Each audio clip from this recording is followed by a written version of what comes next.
And we are live. Let me also open up Instagram to go live there as well. Check, my check. Right, everything works properly.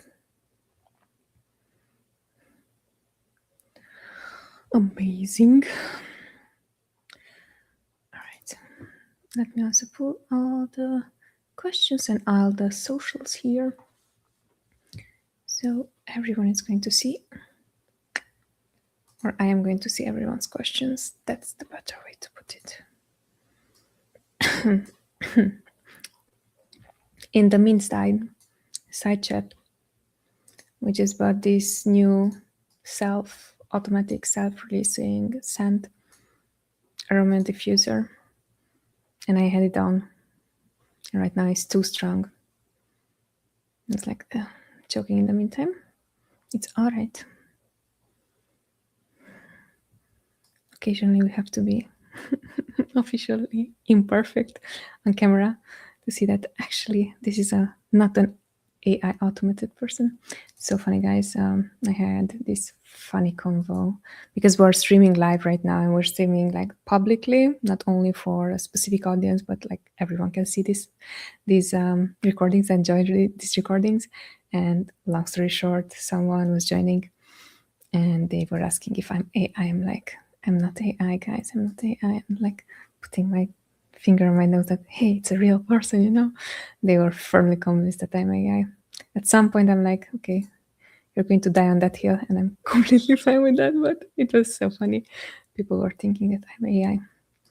Well, I am human being.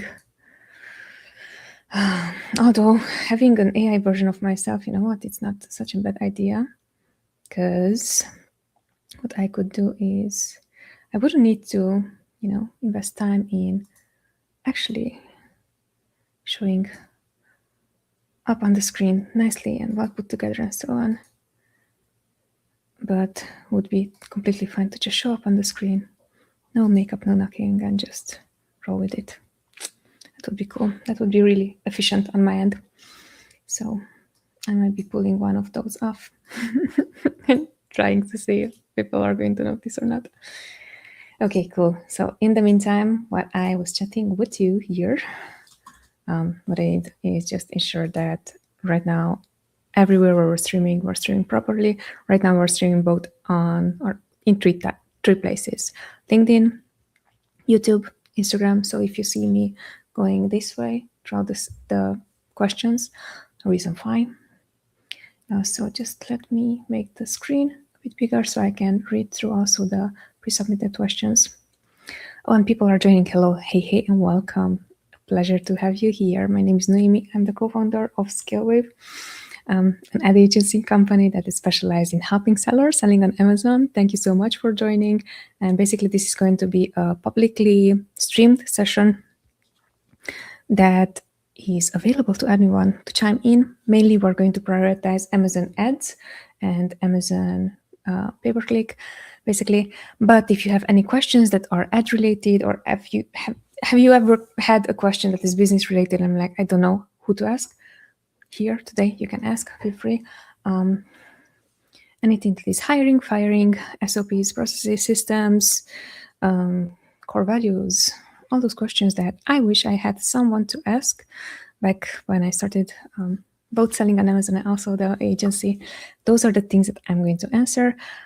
As priority goes, we are going to prioritize beginner questions.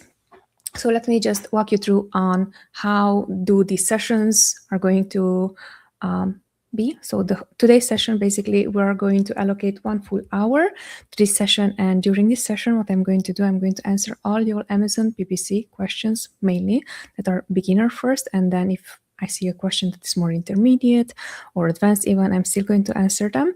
But mainly I'm going to focus on the beginner questions. Why? Is because 5 years ago, when I started learning about e-commerce and Amazon and selling on Amazon and creating your own private label brand, I did that all from scratch. I came from a totally different industry, from music production industry and into e-commerce, and I knew nothing about marketing. I knew nothing about what it takes to create your own brand, your own line of products, create ads for your products, create images for your products. So I learned everything from scratch. And I realized now, 5 years ago, it was like, okay, this is what it takes. But right now, I realize how much does that takes, and those are already prerequisites for you to be successful on selling your brand. So that's why I'm streaming these sessions, because I've got a lot of questions that are both beginner, intermediate, and also advanced. And I'm aiming to streamline all the knowledge that I know into this session. Okay, so here, as I was saying, we are currently streaming on 3 different channels. Also, we're streaming vertical and horizontal, which is cool this time. I'm going to see how is that going to perform. And the reason for that is because I wanted to make sure that on all these channels, people can reach out and ask their questions.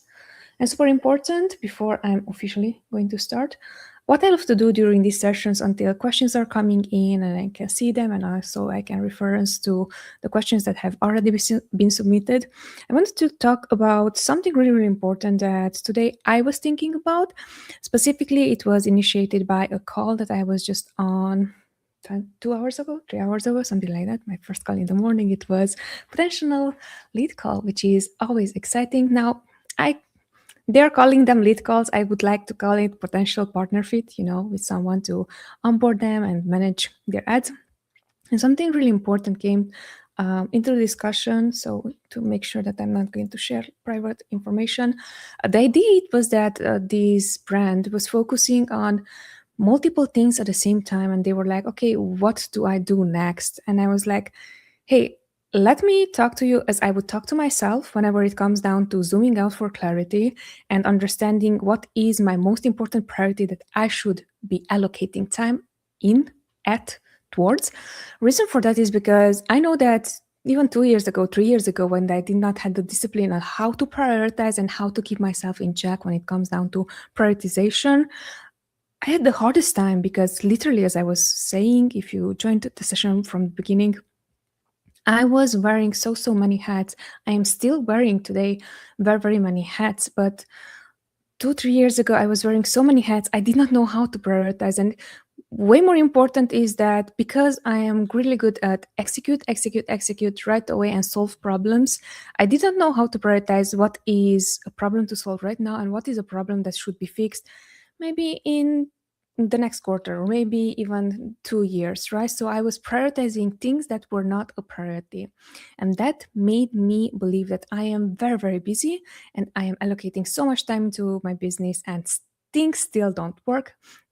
Things still don't not add up, and I am still not progressing, and that brought me into this constant frustration. So today I want to show with you again, the topic was, how do I prioritize things and what I'm focusing on? This sticker, guys, literally is something that I just took off my monitor.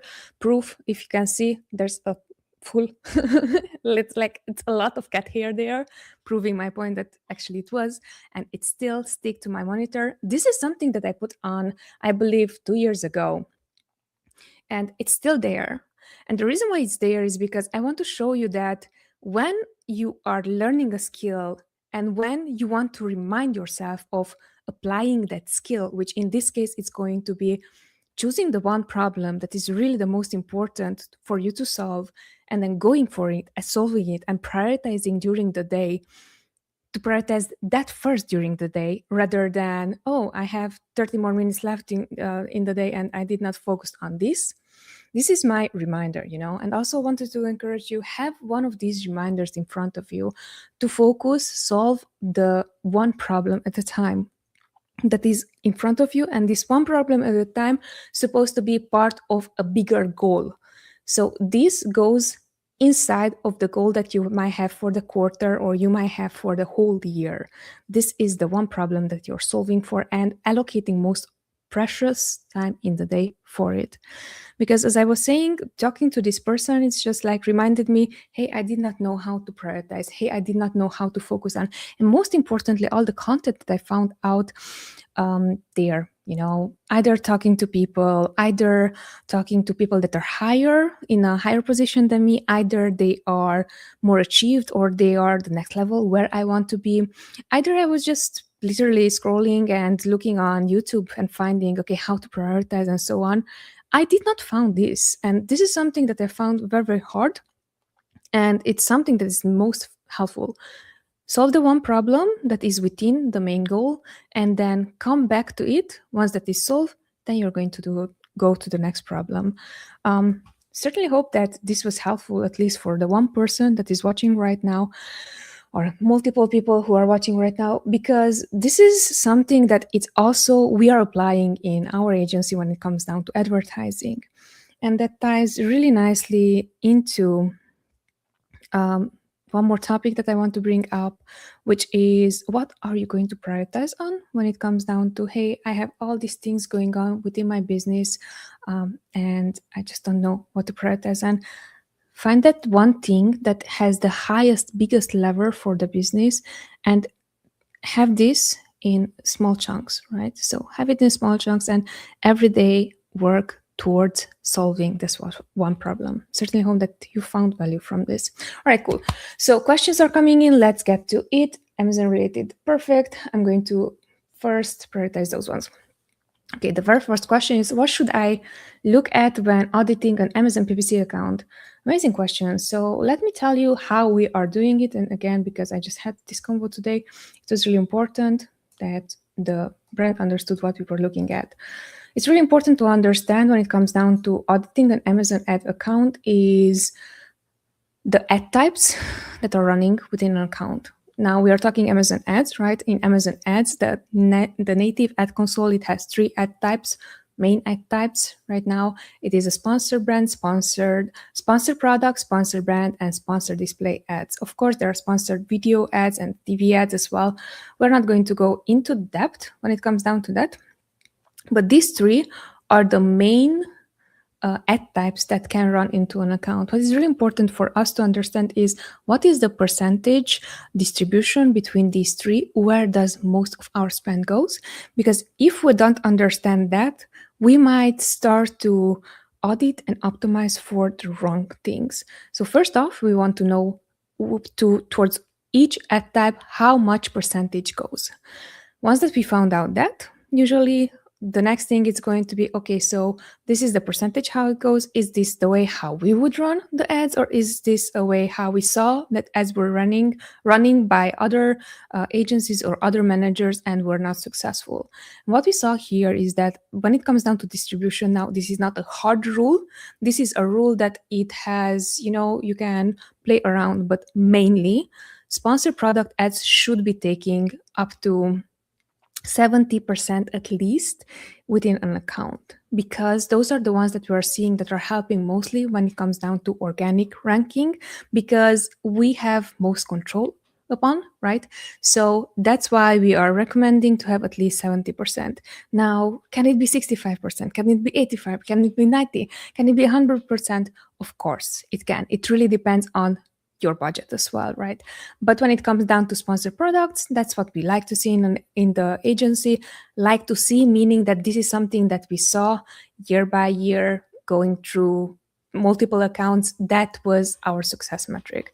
Now, for sponsored products, sponsored brand, and for sponsored display ads, there we like to see 20 to 10% distribution. Again, this is not a hard rule. This is something that we like to see and we like to advocate for, just because that was successful for the accounts that we're running ads for. In your case, it might be that it goes for sponsored product 70%, for sponsored brand the rest 30% you're not running even sponsored display ad, and that is totally fine as well. What I want you to understand is that based on that, now that we understand towards each ad type how much it goes, next is going to be towards each product how much spend it goes. Why? Because what can happen, and this is something that happens more often than we would like to see within accounts, is that people are going to spend, or advertisers, or in this case ad managers, are going to spend money on things that they should not, and especially products, if the products are not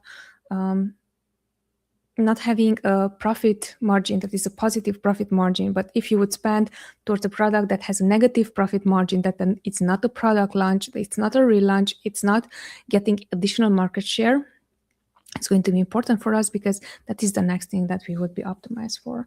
So those are the first two things that usually people are not talking about when it comes down to ads. They're going to tell you, look at ACOS, look at TACOS. I'm telling you, look at these metrics because these are the metrics that are going to define your ACOS, like advertising cost of sales, and your TACOS, total advertising cost of sales. The total one, it is both organic and also paid ads. Next thing that we would be looking into, and I, by the way, have a very thorough video, like multiple ones when it comes down to this process. Next thing, it's going to be how much you control your ads, and that is going to be related to the ad types that you're running. Do you run manual searches? Do you run automatic searches? That's going to be the next one. Again, there's a whole bunch of lists. It's a long list. I'm not going to go through right now, but I have dedicated videos. Literally just type my name, Noemi Bolojan, and account audit, and you're going to find a lot of content where I was on different podcasts, and I literally walked everyone through on how to do it, what they should be looking for and what not.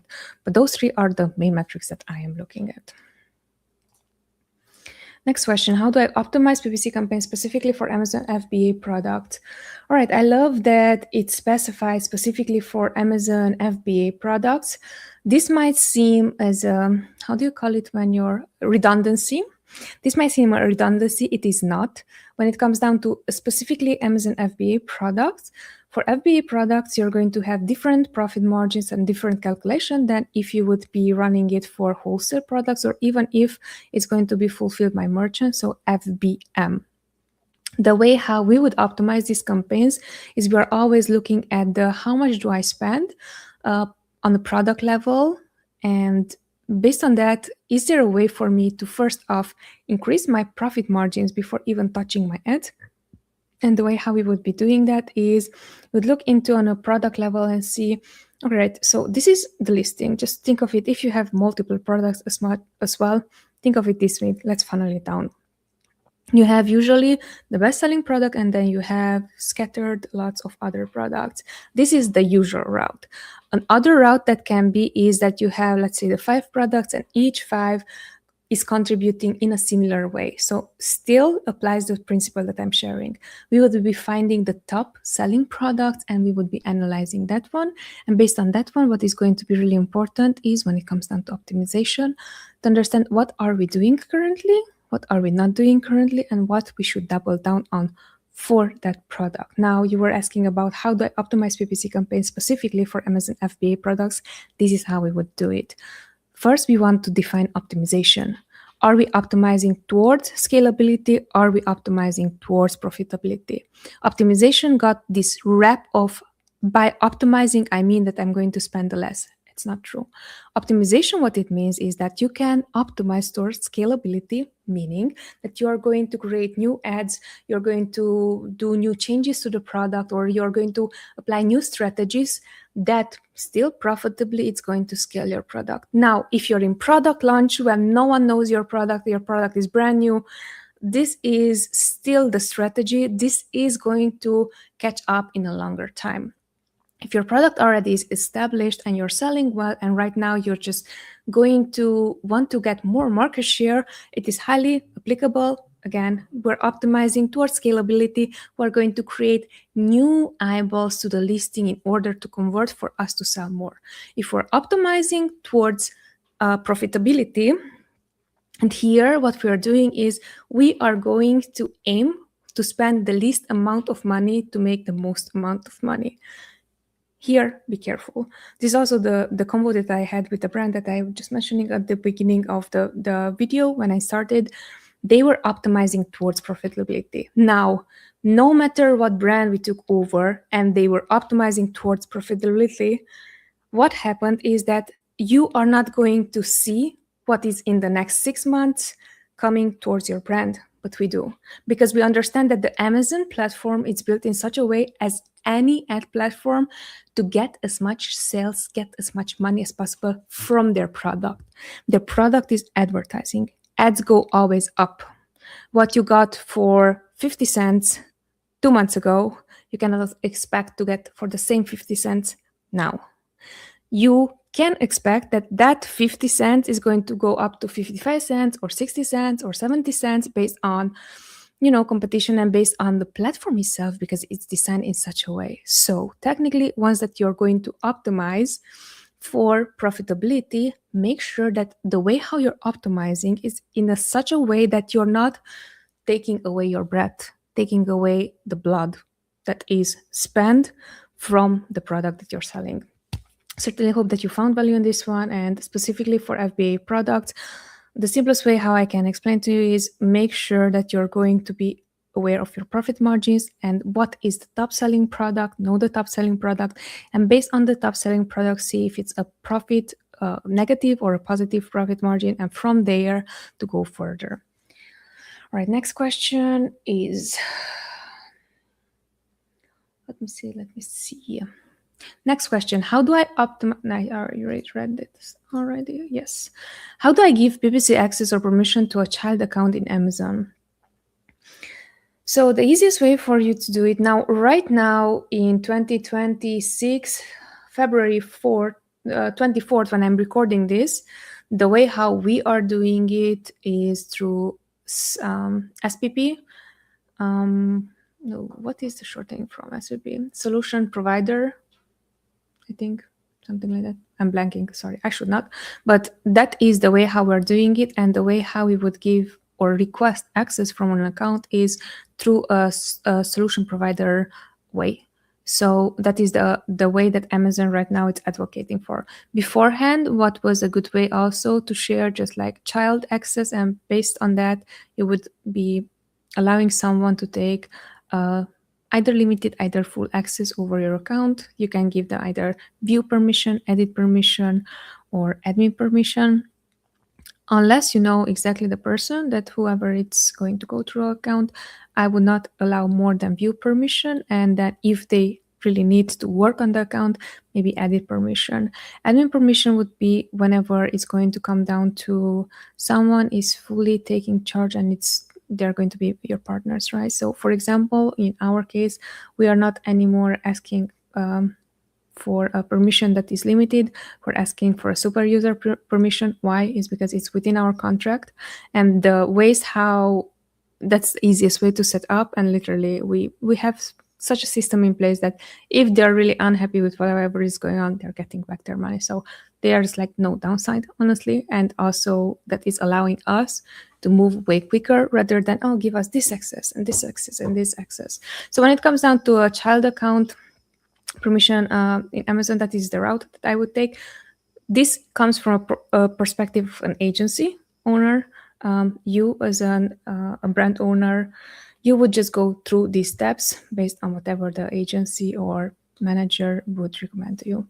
Never give more access than view, especially when it comes down to auditing your ads. Why? It's because we never take more than view access, just because we want to make sure that no one can accuse us, quote unquote, literally, actually, that we did any changes to their account before we even onboarded them. Let me know if that helped. Okay, next question. Where can I find Spanish keywords for Amazon PPC campaigns? Very easy. I believe Helium 10 also has this option that is going to allow you to find Spanish keywords. Somehow else that you could find those Spanish keywords as well is literally translating the most highly relevant product, the highest relevant product. You would translate the keywords that are highly relevant to your product in Spanish, and you can ask also ChatGPT. I know that this is a route that many people might say not to go on. It's quite accurate. I would go that route. Let me know if that helped.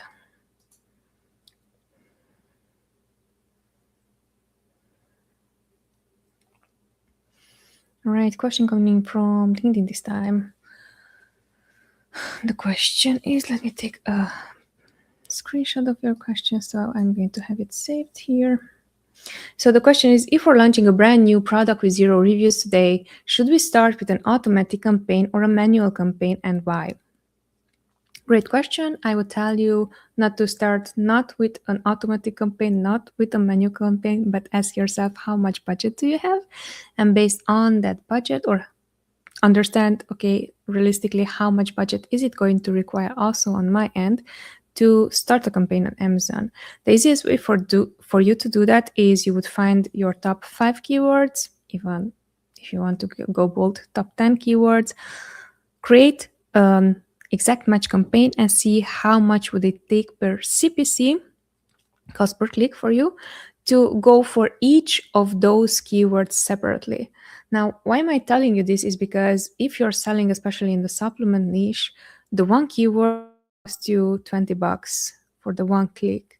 If you're selling in other niches, might be cheaper, or if the keyword is lower search volume, might be cheaper.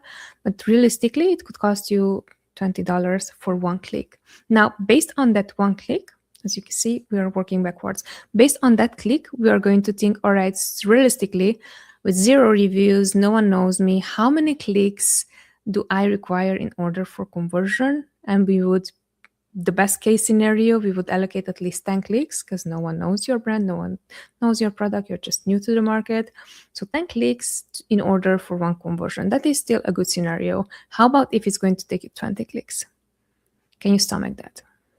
And then based on that, what you're going to realize that the question is not going to be about should I start an automatic versus manual campaign, but how quickly do I want to get data to gather eyeballs and see what works and what doesn't? That would be my question. I would personally go still for manual campaigns, and especially if it's highly relevant for your product, then auto. Auto campaigns are also great, but what we are seeing on auto campaigns is that if you're not already good in how to navigate, how to pause, how to optimize, how to do all those things, automatic campaigns are going to become right now a burden rather than the manual campaigns where you know that you have the one keyword, you have it in exact match, and based on that, you're doing your optimization and getting insights.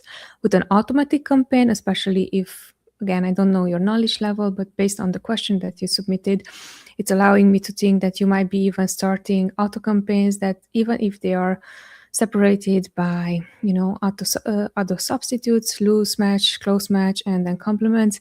Even so, that is a pool of people that you're targeting. It is not the one person who would go for the one keyword specific for your product. So in a nutshell, I would start with a manual campaign based on all the data that you already pulled. Let me know if that's helped. Okay, next question. How do I download Amazon PPC reports for analysis? You would go into your campaign manager, and then there's a report section, and really depends on what are you looking for.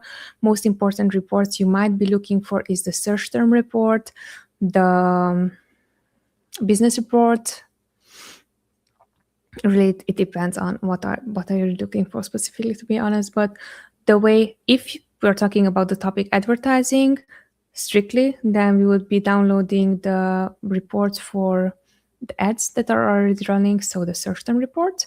And then this is going to be under the measurements tab in the ad console. And we are also going to look into business reports. This is going to be on Seller Central itself, businesses, and then we would like to go through the child, select by child. So then we will see for each product how much does it contribute when it comes down to the total revenue. This in case that you have multiple products, just letting you know, but that is the route that we would be taking. Right, next question. Is there an ideal time or schedule to run Amazon PPC ads? It can be. This goes a lot into day parting. Now, day parting is a topic that it was a hot topic for a while until now it's not anymore. It really comes down to the volume that you're doing. So I would ask you, it can be an ideal time when it comes down to optimization towards profitability. Now, what I would not do day parting in case that I don't have an optimization software that's going to manage that for me. Reason for that is because manually it's going to take you way too much time to figure that out, and you can do this only on a campaign level. So what I would advise you in this case, first off, be just cognizant of how much do I actually spend per month on advertising, because if you're not spending at least $10,000, even $20,000 per month on advertising, you are just going to go into a rabbit hole and not do this. I just showed this at the beginning of the session itself. Solve one problem at a time, and this should be the highest priority problem that it's going to help you towards the business goal that you have, or the main goal that you have for your brand for the year. And day parting might be one of those things that if you're not spending enough on Amazon, you're just spending time on focusing on something that is not the most important and most impactful for your account.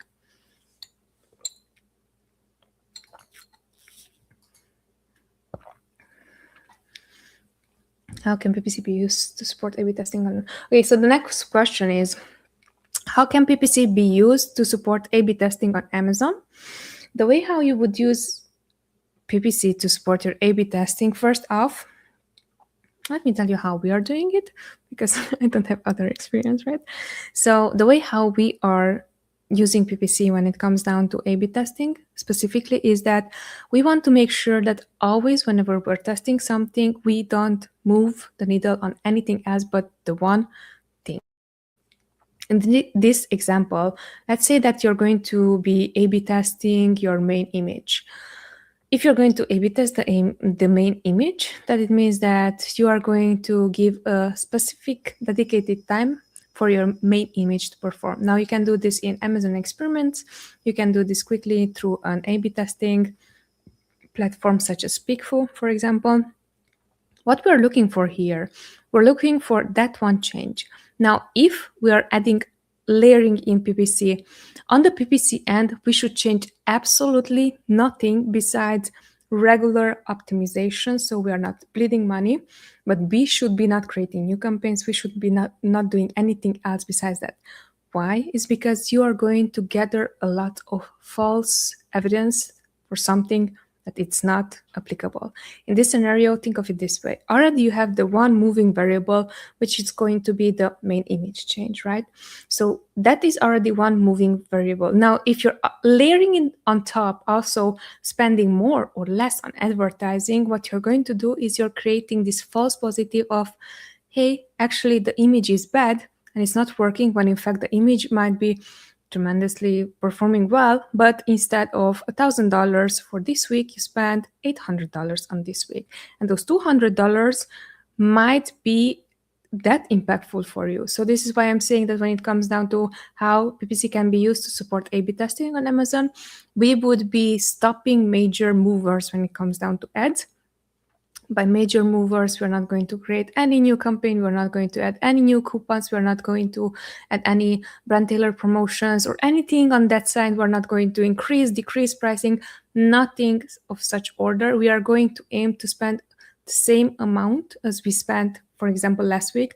Now, keep in mind, we're still monitoring the ads, we're still managing the ads, we're still optimizing the ads bit by bit, little by little, not major movers. And then in the meantime, we can leave as clean as possible pathway for the images A/B testing to go through. That is how we would approach it. Next question is, how do I decide how much to bid on Amazon PPC keywords? Easiest way for you to decide how much to bid is going to be, first off, finding out what is an ideal bid is that you're going to trigger an impression, an eyeball to the listing. So in this case, what we would be doing is, there are two approaches basically. It's called, I'm not even sure if it's called this way. This is how we are calling it. It's a inch up method and inch down method. Allow me to explain. The inch up method, it's going to require from you to start at a lower bid, and then, for example, you're starting your advertising for an exact match keyword in manual campaign, sponsor product, let's say it's sponsor product, manual campaign, and it's an exact match. And for that campaign, you see that Amazon is suggesting you a $2 CPC, so cost per click, but it's also going to show you the lowest bid and the highest bid. Now, usually those are just approximates, averages. I would never listen to them. because it can be totally off. So in this case, if we're going to do the inch up method, we would be starting at maybe $1. And then at $1, we would be running the ads throughout the day. And at the beginning of the day and at the end of the day, what is the most important thing here for you to know is, do we get impressions? Do we get eyeballs? Because if we don't get eyeballs to the listing, that means our bid is way, way too low. So it's not going to be seen. Now, if we're going to do the same process, but with the, this was the inch up, right? With the inch down method, then what is going to happen is that we're going to start more aggressively at a higher bid. In this example, let's say still $2, it is the example, we would be starting with $3. And with $3, what we want to know is how quickly, if I'm going to show for $3 my ads, it's going to show up and get traction, get impression. Now, based on that, again, we would be checking at the beginning of the day and at the end of the day, making sure that that $3 bid actually did generated impressions. And if it generated impression, it's not going to go rogue, it's not going to get too many clicks, it's not going to bleed out our budget, right? So by those two methods, you can find out what is your actually bid, what is your actual bid on Amazon, rather than deciding on, I'm going to start this way and if it works or not. Caveats here, because it's really, really important with brands who are more aggressive, who want to data as quick as possible. Our preferred method is that we're starting at the highest bid possible, and then based on that, we're collecting the information. Very, very important. If you're going to go this route, you have to stay 24/7 on the account with your eyes, because this route can also cause lots of bleeding, lots of damage when it comes down to that. Not necessarily only damage, but you can gather very quickly data. So in that case, just be sure that you're going to check in multiple times. Now with the bid up method, this can also cause damage for the account in the sense that you're going to wait on data that is not converting, and you're just going to step by step increase the bids. So that is the damage that is going to cause in this scenario. So it's really up to you to know where to start and how to start. You can start with the $2 and see whatever like Amazon suggested bid is and how it's going to work. But just as concept and as tactical it goes, these two are the methods that you can be using in order to know how much to bid on Amazon.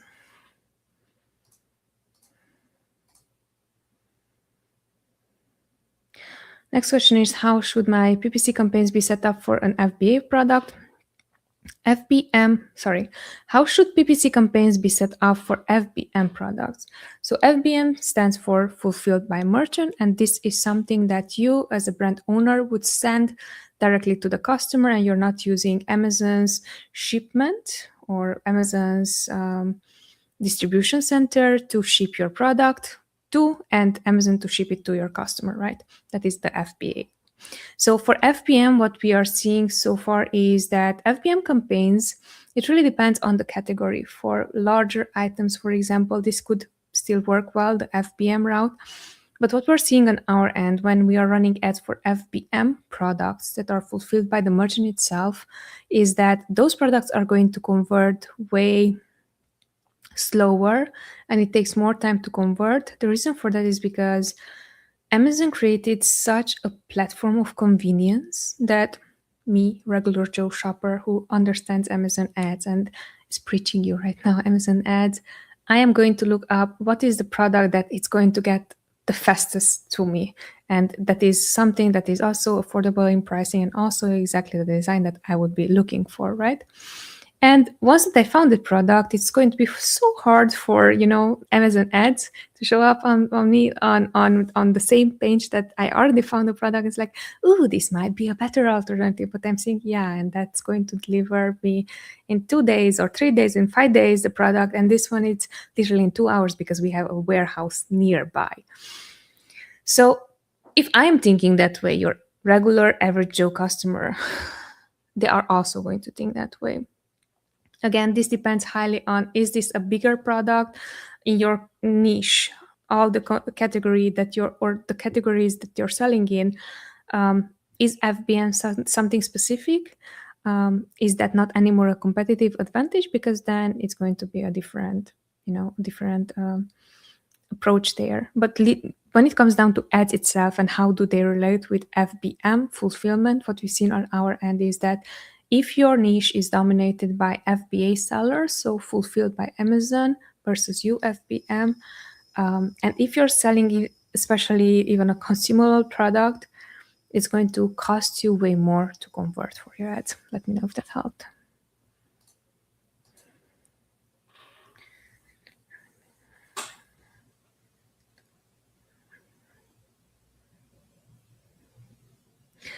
Next question is again from LinkedIn. It says, what is the maximum ACOS we can afford before a sale becomes unprofitable, and what factors should we consider?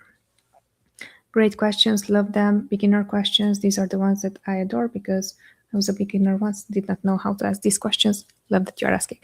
So the maximum ACOS, basically on a product level, is going to be 100% ACOS. 100% ACOS equals you are going to pay exactly the same amount for your product as the retail price.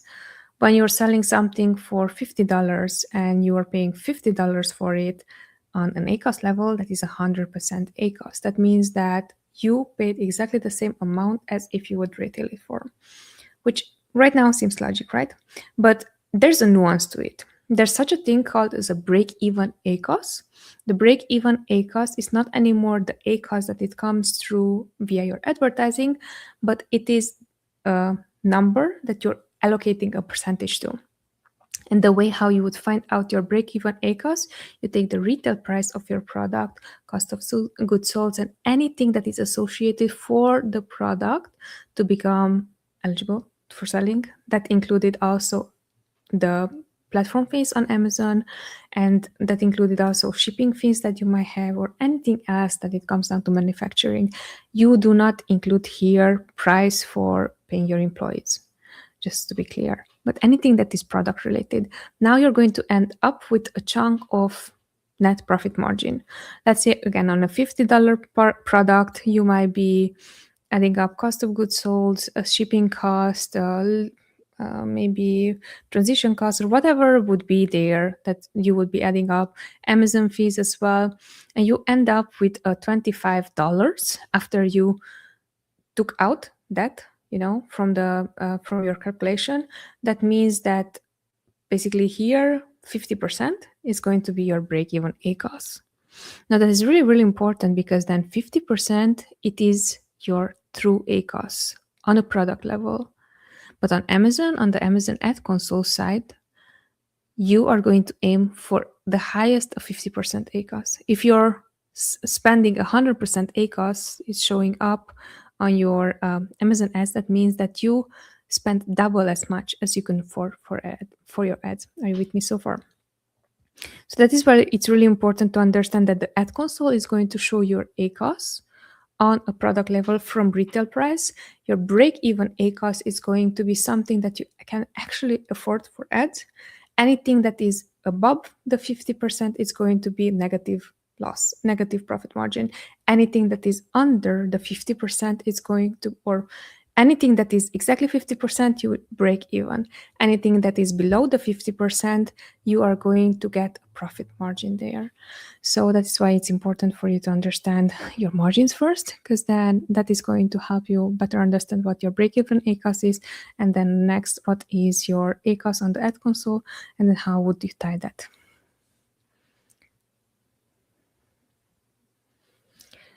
Next question, how do I decide the right PPC budget for an FBA product launch? I touched base on this question in a very similar fashion that was just submitted.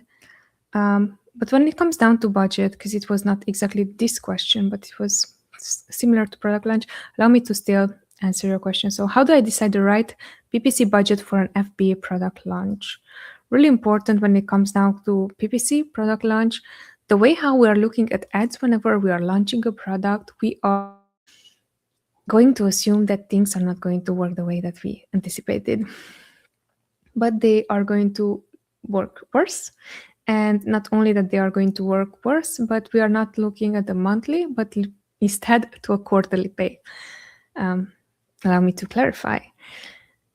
Most of the time, whenever someone is launching on Amazon, they're expecting that, hey, I'm spending this $5,000 and I want it to be successful right away.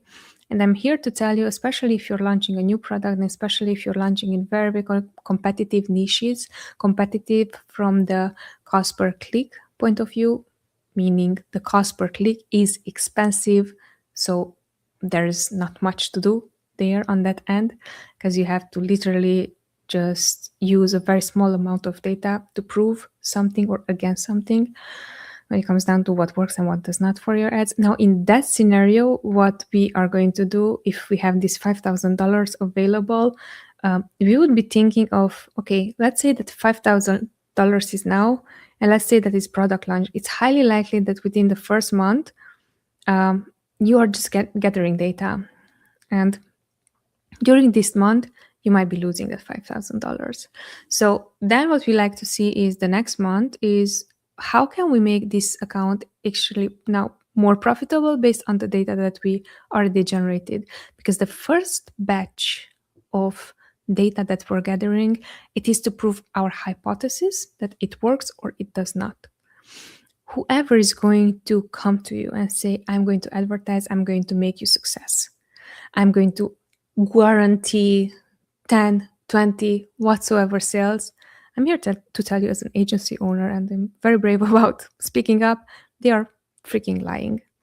Because you are expecting someone to be as smart or like even smarter than the whole Amazon team. They're like creating their own ads and their own platform. And it's like, man, how can you really tell me that you're going to get these results? Because based on the 5 years that, we invested on the ad platform and we understand ads and we understand not only these ads, but Facebook ads, Google and so on, no one can guarantee you success. If they do, target right here, my way. What is going to happen is that this first phase, the first month, is going to be you are gathering data. You are going to see what works, what does not, and which of your hypotheses actually work, so you can invest more money into that. Now, the second month, probably again, to make it fair, you are going to invest again $5,000. And from those $5,000, now you can expect of, based on my previous data, now I know where to allocate my budget and how to allocate my budget and what works and what does not. So the $5,000 maybe actually it's going to end up with bringing you sales, right? Now, the third month, again, $5,000. Here, you already have enough data. You already have proof of concept. You already know what works, what does not. You already optimized towards efficiency and towards profitability. And here, the $5,000 that you're investing are actually going to work towards whatever your goal is.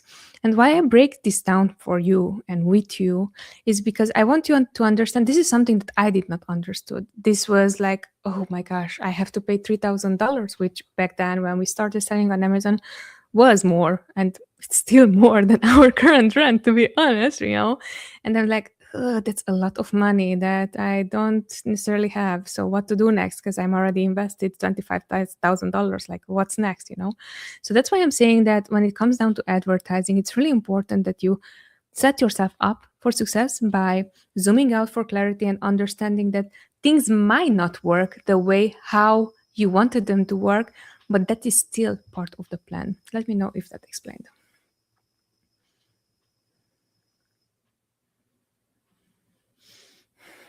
Oh, what time is it? Completely lost focus. Oh, okay. Sense of time, sorry, not focus. 50. Cool. So next question is, how do I launch PPC for a brand new product? This is a question that already was answered. I'm going to skip it this time. Sorry about that. How can I clearly measure organic sales versus PPC-driven sales? Clearly measure, it's a very... You can measure. You cannot always clearly measure. The reason why I'm saying that to you is because PPC sales, you can see from, okay, that is what my ad console says. But what if you're running also Google ads and Facebook ads, and these are kind of like brand halo effect on actually your Amazon ads are going to be the ones that are bringing the outcome, rather than you seeing from Facebook, it went to Amazon, and from Amazon actually purchased it on Amazon. or, oh, it bounced back to my website. So that is really important to understand. But if we're taking it as high level as possible and zooming out for clarity, the easiest way for you to see it is whatever it's ACOS, it's relevant to ACOS. So whatever it is brought by advertising only on the ad platform, Amazon ad platform, that is your PPC sales. And whatever it is organic, we should assume that it is not from those, right? Also, really important to understand how ranking works, especially whenever you are going for a keyword. What can happen also is whenever you ranked high enough a keyword and you're ranking already on the first page of Amazon for that keyword, what can happen is that, again, with advertising, you can decide to not anymore run ads towards that keyword, and you're still going to get sales. So technically, you're not anymore investing in ads, but you're still getting the sale. But you previously did invest it in ads, so now you're organically ranking. Now people actually, whenever with that keyword, they're looking for a product that solves a similar problem to whatever your product solves. They're going to pick your product. That it means that it's still now organic sales. So this is why I was saying that it's just a bit more, it's a cluster effect or halo effect rather than diffuser goes on, sorry, rather than input output. So you understand also the strategy behind. You know what? Cool thing about this product, actually I do have on my phone a thing that I can stop it. Send off. Oh no, I actually don't have it. I have only I'm just unplugging it. Okay, never mind. I'm going to fight through 7 more minutes. Okay, so next question is, how can somebody build an Amazon PPC portfolio without prior experience?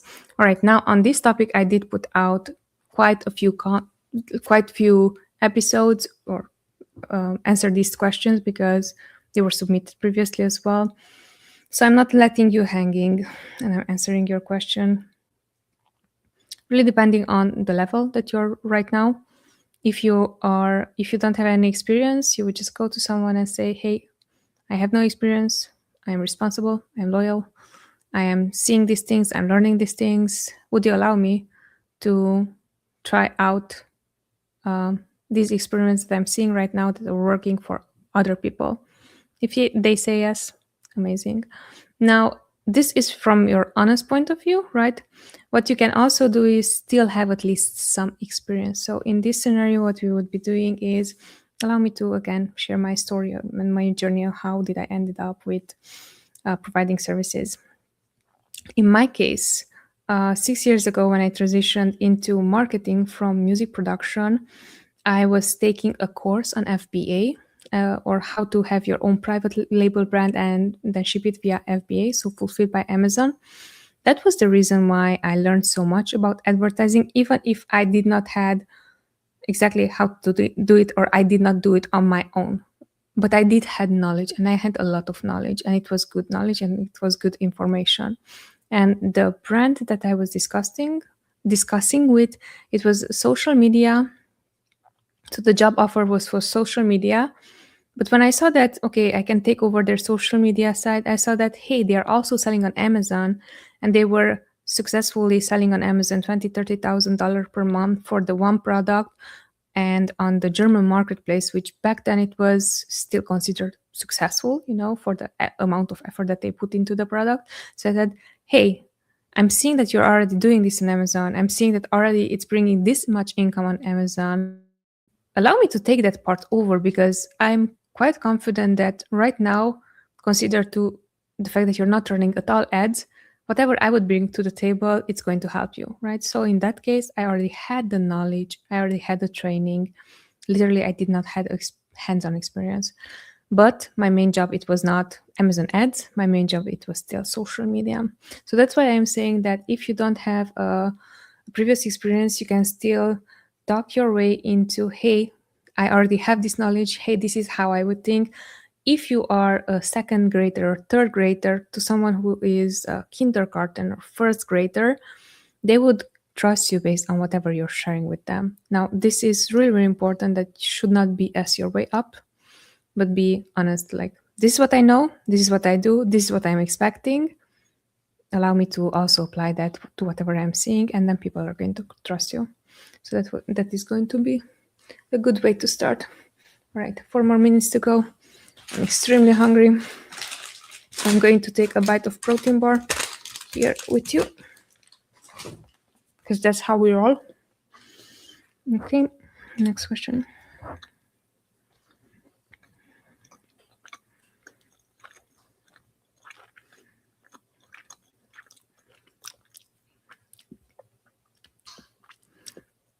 Okay, so the question is, how do we calculate the halo effect of our ad spend on our organic sales velocity? I'm going to be freaking honest with you. I don't. We're not doing this. We just recognize that there is an effect there. The only way how we would do that is understanding that, hey, we ran ads for this particular keyword some point in time, and then we see that we are ranking organically, and then we're not spending anymore on advertising, and then still we are ranking organically for that keyword, which means that it's still bringing us sales. So that is the best way how we would be doing this, rather than, okay, this is how much percentage. We never guarantee, we never promise, we never do XYZ. We are just, this is the best way how we can do it. Is that helpful for you? Because if it's helpful for them, for the brand owner, then it's going to be helpful for you as well. Hi, how are you? I'm doing fine. Where are you from? Well, we are streaming live from Fort Lauderdale, Florida. Thanks for asking. All right, and this is a session where we're answering all the Amazon ads related questions. So if you have any, feel free to drop them in the chat. We're going to stay for 2 more minutes actually, because this session has been running for the past hour. Nice to meet you too. Okay. Oh, what bid level makes sense for my PPC?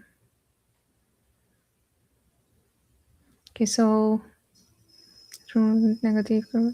A really good question, and it's important. I'm going to address this one as my last question. It's asking, how do I remove or adjust negative keywords correctly? When it comes down to negative keywords, think of them everything that you don't want to show up for, everything that is not relevant, everything that is too expensive, everything that might be your own brand and you don't want to show up in discovery searches for. We have to first define what negative keywords are, what negative products are, because if we're not defining them, the common practice, quote unquote, is that you have to see everything that is not working well for the account and then pause it right away and then do that. And it's like, yeah, but there's no thinking behind it. And if you're going to execute, and then if you're executing and if the outcome is not the desired outcome, how do you know that you did the right thing? So first off, define what negative keywords are. Negative keywords is something that you're never converting on. Negative keywords are also something that you're converting for, but very, very expensively. Negative keywords can also become your branded search terms that you don't want to show up in a particular discovery campaign. Once that you have that nailed down. And also negative products or targets can be, again, applicable, the same thing. Products that you don't want to show up for, products that are too expensive, products that are your own. Once that you have that jotted down, now you can go, okay, so what should become a negative, right? And then once that you understand that all those things are going to be negatives, then you're going to see, okay, now let's go through my search term report and let's see what's the information that I'm paying for technically, because the search term reports is information that you're paying for. And based on that, you're going to decide, should this keyword become always negative? Should these keywords become negative, but only in phrase match? Should I place them? Are they coming like, you will see always the same root or the same word within a search term that's never converting for you? Should you add that as a negative phrase match? Should you add it as a negative exact match? Should you add it as negative product? Should you add your own products as negatives? Then it's going to be the next filter. But when it comes down to adjustment and removal, I would first off never start something without clearly defining first. Reason for that is because you don't have confidence in I know what I'm doing. You're going to be, I was told to do this, I'm going to do it. So first I'm defining it for myself, what it means, and then based on that, I'm going to execute.